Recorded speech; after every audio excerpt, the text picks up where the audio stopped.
Greetings and welcome to Grande West third quarter 2020 financial results. At this time, all participants are on a listen-only mode. A question and answer session will follow the formal presentation. If anyone should require operator assistance during the conference, please press star zero on your telephone keypad. As a reminder, this conference is being recorded. It is now my pleasure to introduce your host, John LaGorge, Vice President of Corporate Development. Thank you. You may begin. Thanks, Doug. Good morning, everyone. I'm really pleased to welcome you today for our call. Today we'll be going over our financial results, a corporate update, and most importantly, our Vicinity Lightning EV launch. For those of you that are not on the webcast to see slides, you can go to vicinitybus.com, and there's a link to the presentation in the top right. There's a button there for you. Today I've got our CEO, William Trainer, our CFO, Dan Buckle, myself, and I'm also pleased to have our Chief Operating Officer, Jonathan Leskowich, here for the first time. Before we get started, I need to notify our listeners of forward-looking statements. This call will contain forward-looking statements which reflect the expectations of management regarding Grande West's future growth, results of operations, performance and business prospects and opportunities. The words believes, anticipates, plans, expects, intends, projects, estimates, and similar expressions are intended to identify forward-looking statements. These forward-looking statements reflect management's current expectations regarding future events and operating performance and speak only as of the date of this presentation. Such forward-looking statements are based on a number of material factors and assumptions. This call does not form part of any offer of securities or constitute a solicitation of any offer to purchase or subscribe for securities. The sole purpose of this call is strictly for information. I will now turn it over to Dan to review the financial results for the quarter. Thanks, John. Good morning, everyone. I'm going to quickly go over some specific financial highlights for the 2020 third quarter before William provides us with an update on the overall business and where things are headed for the remainder of this year and into next year. For the sake of this call, I'll round figures to the nearest thousand. I'll also refer to adjusted Ebitda and other non-GAAP measures. The calculation of adjusted Ebitda and other non-GAAP measures, please refer to the Q3 MD&A, which is available on SEDAR. For the third quarter of 2020, we had deliveries of 20 Vicinity buses compared to 0 buses delivered in Q3 of 2019. Bus, aftermarket parts, and other revenue for the third quarter of 2020 was $8,921,000 compared to $1,605,000 for the third quarter of 2019. Our gross margin for these sales was $565,000, or 6% of revenue for the current quarter, compared to a negative gross margin of $41,000, or negative 2.5% of revenue for Q3 of 2019. Although these margins are higher than the previous year, they mainly represent sales to BC Transit, which is a legacy contract with a discounted price. These are the last sales on this contract, which ends in 2021. Adjusted Ebitda loss for the quarter was $674,000 compared to adjusted Ebitda loss of $1,768,000 in Q3 of 2019. We had a net loss of $1,309,000 for the 3 months ended September 30th, 2020, compared to a net loss of $2,111,000 in the comparative period of 2019. We were happy to announce that after our quarter end, we were able to renew our $20 million rolling credit facility, which has better terms and ensures our ongoing liquidity needs are met. Our upcoming deliveries for the rest of this year and next year generally have higher expected margins than those we have realized so far in 2020. Product mix, pricing, and margins before allocating any overheads are expected to be more in line with those realized in 2018 and 2019. Financially, our company is in a great position right now. Our balance sheet is strong with very few long-term liabilities, and our liquidity is not an issue. Overall, the fundamentals of our operations are still very positive, and we remain positioned well for future growth and profitability. Now I'll pass it along to Will to elaborate on this a bit more and to provide a corporate update and business overview. Thank you, Dan. Good morning, everyone, and thanks for joining in. I'm happy to state that Grande West is gaining significant momentum and substantial growth is about to happen.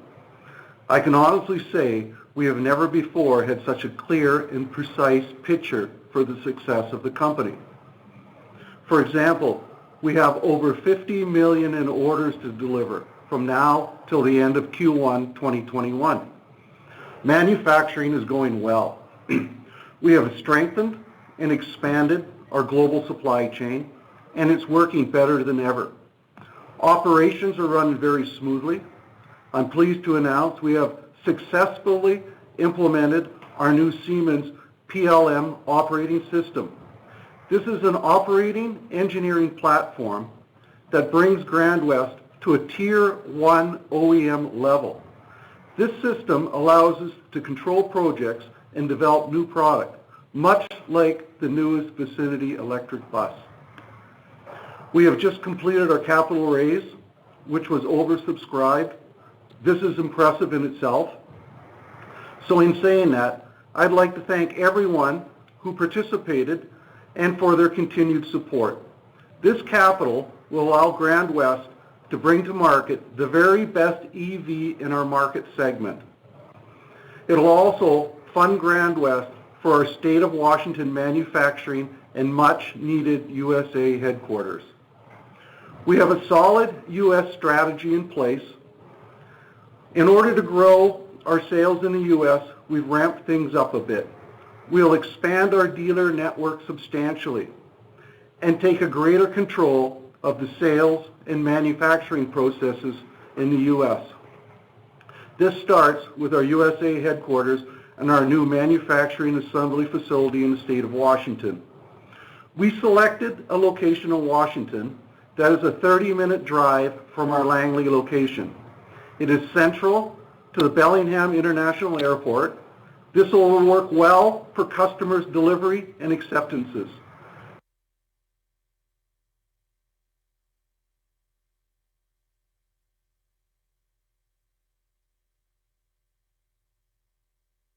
Environment, government funding has remained strong and has actually increased in transit, both in Canada and the U.S.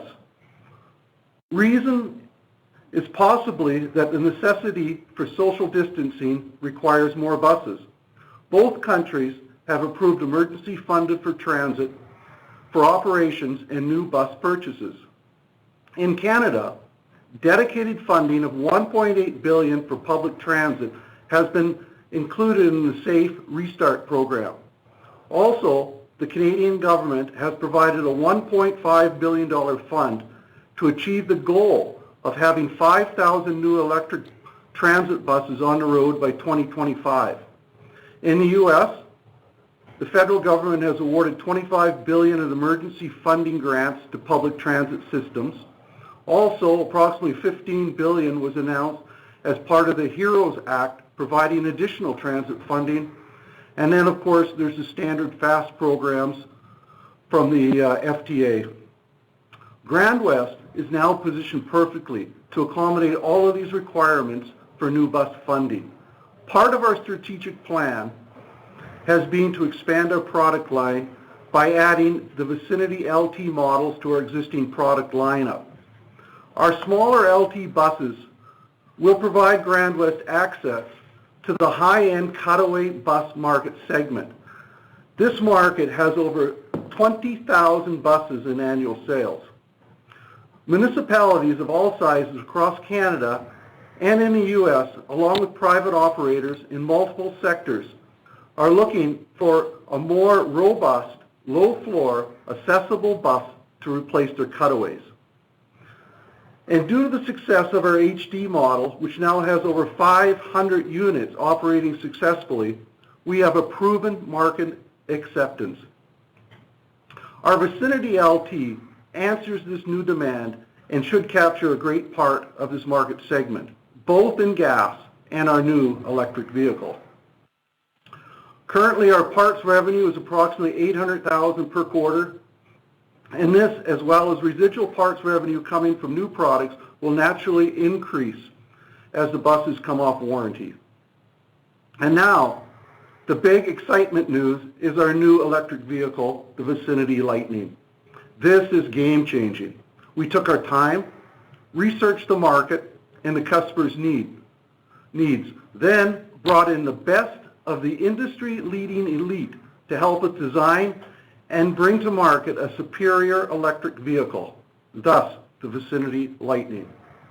It's powered by BMW award-winning i3 technology supplied by LionSmart, and we're pleased to state that BMW is proud to have Grande West display their EV signature on the rear of our bus. The engineering of this electric bus is provided by Hoffer Power of Germany, the same company who has worked to electrify vehicles for BMW, Porsche, Volkswagen, Audi, and one of my favorites, Lamborghini. This is a world-class company, and they have a proven track record. They are thrilled to have the opportunity to work with us, and we are equally excited about the future. Our electric Vicinity bus will be validated by world-class partners. The components in our bus were chosen for their automotive proven track records.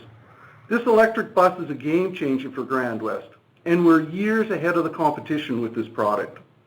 It has been projected that we could see sales of over 1,000 EVs in the near future. And let's not forget, we also have the light gas model, the Vicinity Light. This model, although not near as sexy perhaps as the electric model, is still projected to produce orders bypassing that of the EV in certain communities. So in ending, we're extremely excited and we're focused on our 2021 order book. I can state we'll have some exciting news coming. I thank you all for calling in, and now I'll pass it on to John to introduce to you our Chief Operating Officer, Jonathan. Thanks, Will. We've got Jonathan Leskowich, who joined the company a bit over a year ago, maybe a year and a half, and he's just done a tremendous job, and now he's in the role of Chief Operating Officer.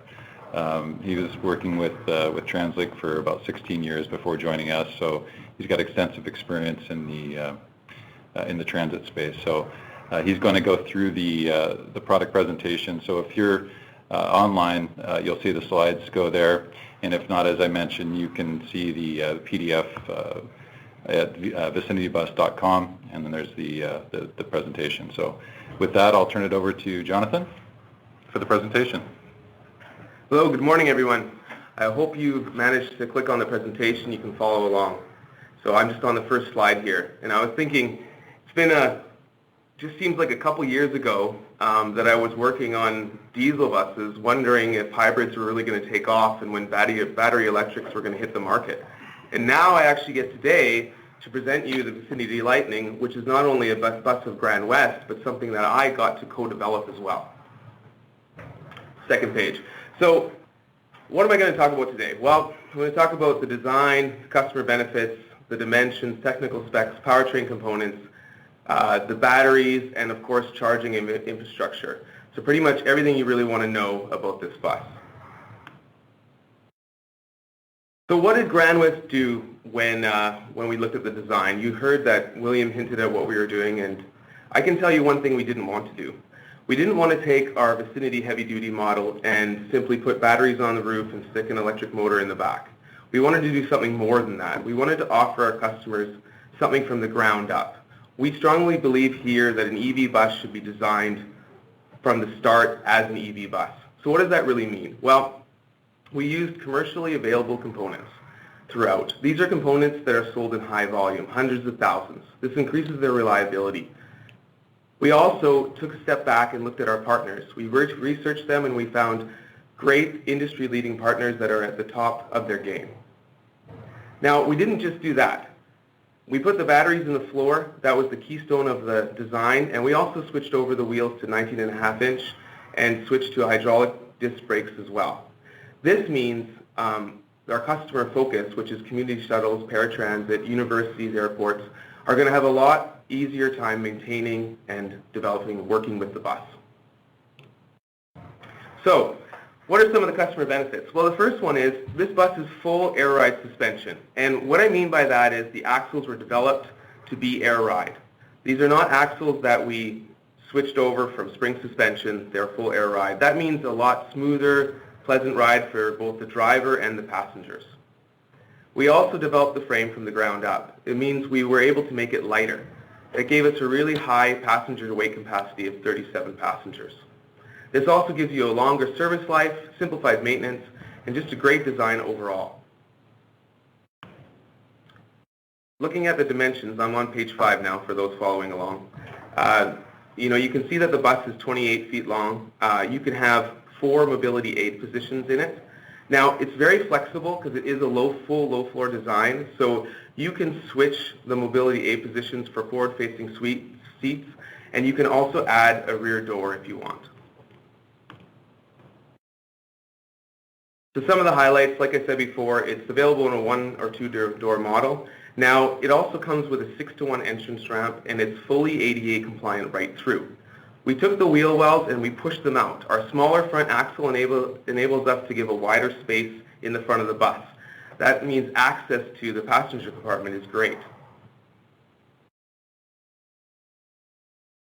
A little bit on the batteries. I'm on page 7 now for those following along. The batteries there's 3 in the floor, and they're between the front and rear axle, and there's 1 more battery in the back.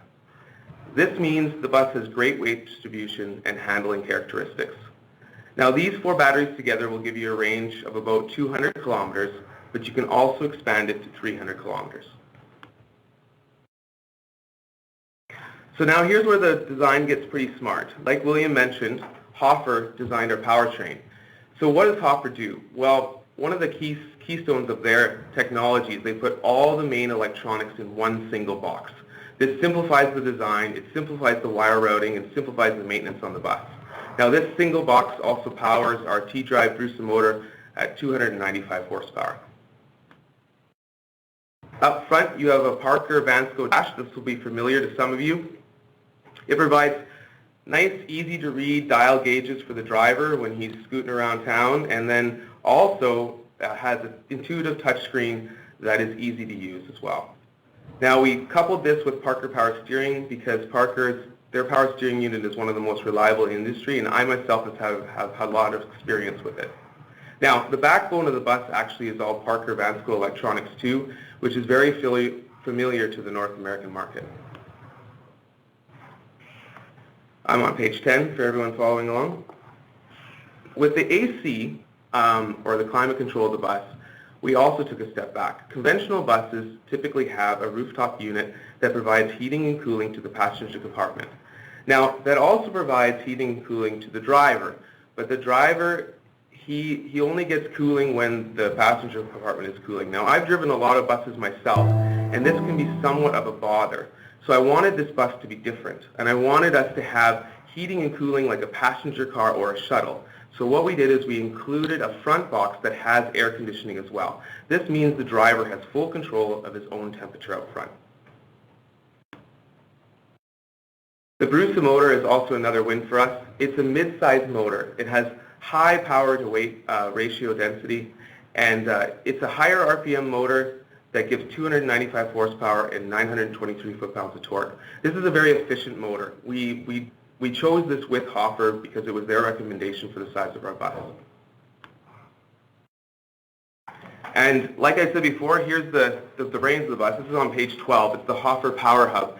And it contains all the major electronics. Now that includes the onboard AC 22 kilowatt charger, it includes the DC fast charging, and it even includes the 250 amp 24 volt DC-DC converter.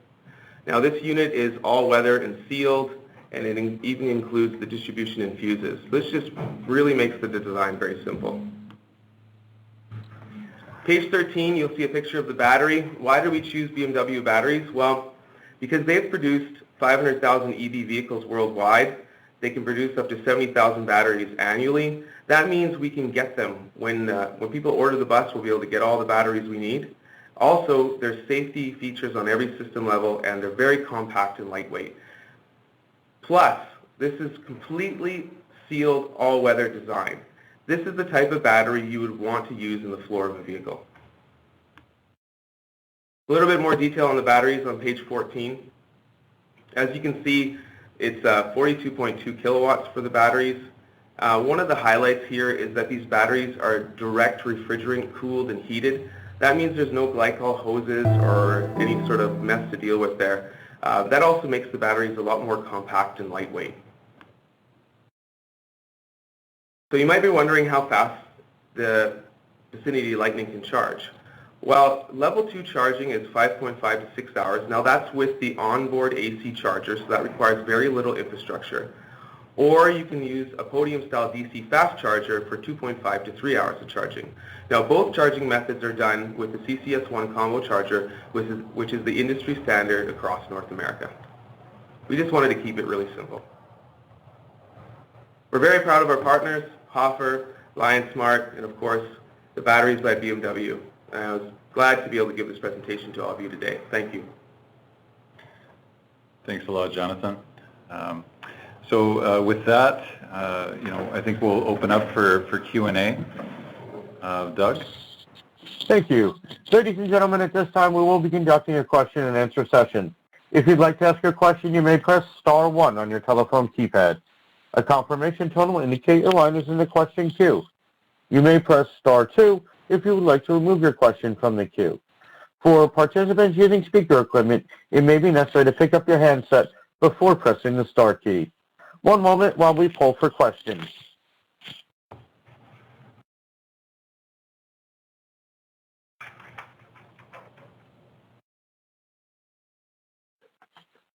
Once again, ladies and gentlemen, it is star 1 to ask a question.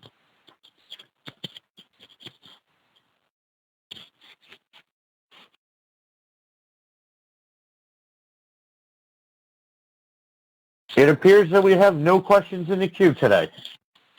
I'd like to hand the call back to management for closing remarks.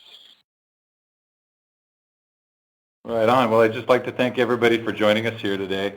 I think, in the scheme of things, if you look at where we're going as a company, the new vehicle is really going to shake up the market, I believe. I also think that our imminent backlog of $50 million here in the next few months is quite compelling, especially if you look at comparables out there in the market. Will, would you like to close up with anything? Yeah, no, thank you. Thank you everybody for joining in today. As you can feel, we're very excited about what we have on the go here, and we thank you all. Thanks, Doug. Ladies and gentlemen, this does conclude today's teleconference.